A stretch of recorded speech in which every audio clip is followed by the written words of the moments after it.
Tentunya hal ini tidak diharapkan oleh siapapun, baik itu laki-laki maupun perempuan. Halo teman-teman, ketemu lagi bareng aku di segmen psikoedukasi. Hari ini aku bakal membahas dan bercerita mengenai salah satu topik yang cukup berat, yaitu mengenai tentang pelecehan seksual atau sexual harassment. Untuk alasan kenapa aku membahas ini, karena menurutku ini adalah salah satu hal yang cukup penting, urgent juga untuk dibahas, karena akhir-akhir ini di sosial media tuh banyak banget gitu pembahasan atau kasus-kasus pelecehan seksual yang terjadi di lingkungan dan di masyarakat kita. Sebelum itu aku bakal membahas mengenai apa sih itu pelecehan seksual.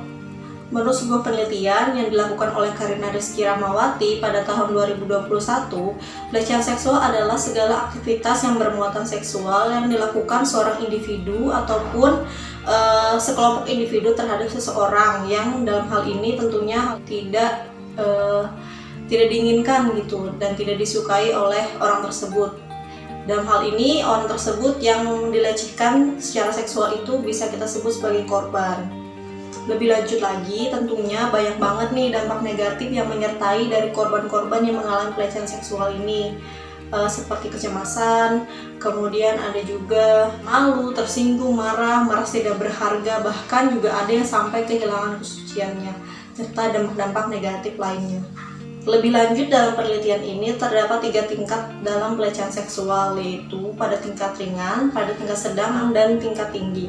Pelecehan seksual dalam tingkat ringan itu seperti adanya catcalling, godaan-godaan, bahkan sampai humor yang mengarah ke arah pornografi.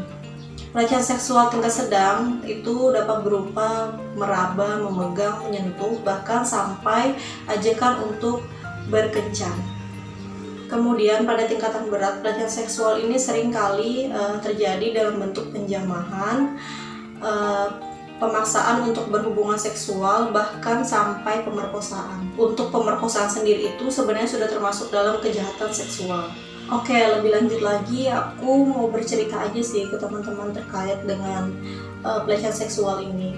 Tentunya hal ini tidak diharapkan oleh siapapun, baik itu laki-laki maupun perempuan, karena kejadian ini tentunya bisa menimbulkan dampak-dampak negatif tadi nih, seperti kecemasan, bahkan sampai trauma gitu teman-teman.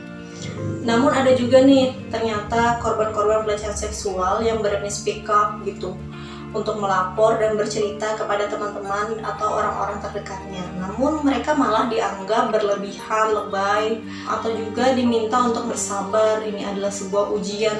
Padahal ini menurut aku pribadi merupakan salah satu hal yang tidak diharapkan oleh siapapun, baik itu laki-laki maupun perempuan, karena kejadian ini tentunya bisa menimbulkan dampak-dampak negatif tadi nih, seperti kecemasan, bahkan sampai trauma gitu teman-teman. Namun sayangnya society atau masyarakat di sekitar kita seringkali memberatkan kepada korban yang mengalami pelecehan, seperti dia dinikahkan dengan pelaku pemerkosanya dia. Bahkan juga adanya pertanyaan-pertanyaan intimidatif. Kenapa kamu bergaul dengan banyak teman pria? Atau lebih lanjut, ada lagi yang lebih berani untuk menanyakan, mengapa kamu nggak melawan? Apakah kamu diam aja? Apakah kamu nggak teriak? Gitu. Padahal ada salah satu penelitian yang mengemukakan bahwa sekitar 70% korban yang mengalami pelecehan seksual itu mengalami suatu peristiwa atau suatu gejala tonic immobility seperti itu. Jadi tonic immobility adalah kekakuan atau kelumpuhan sementara yang terjadi ketika seseorang berada dalam situasi yang mengancam. Dalam hal ini korban yang dilecehkan itu merasa shock sehingga tidak mampu melawan dan hanya berdiam diri seperti itu. Padahal ketika korban berdiam diri dan tidak melawan atau mengalami tonic immobility ini, korban lebih rentan untuk mengalami gangguan PTSD atau post traumatic stress disorder. Itu adalah semacam trauma yang terjadi, dan apabila suatu krisis yang tidak tertangani, dalam hal ini dia menjadi korban pemerkosaan namun malah disalahkan dan tidak ada penanganan khusus, tidak ada pemulihan psikologisnya, maka kemungkinan besar orang ini akan mengalami gejala-gejala PTSD atau mengidap PTSD. Hal ini miris banget teman-teman, karena korban yang mengalami pelecehan seksual itu merasa tidak berharga, juga menyalahkan dirinya atas apa yang terjadi.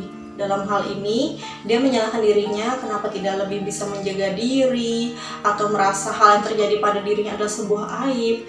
Tentunya juga kita tuh sebagai orang-orang terdekat harus lebih mendukung dirinya, menjadi support system.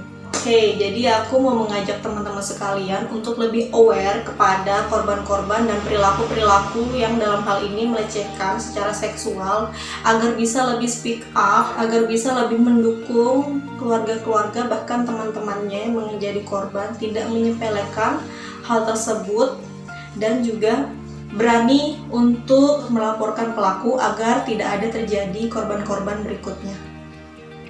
Oke, sekian video dari saya, semoga memberikan manfaat. Jika teman-teman ingin memberikan masukan, saran, ataupun berkomentar, silahkan tulis di kolom komentar ya. Oke, sampai jumpa di video selanjutnya. Dadah!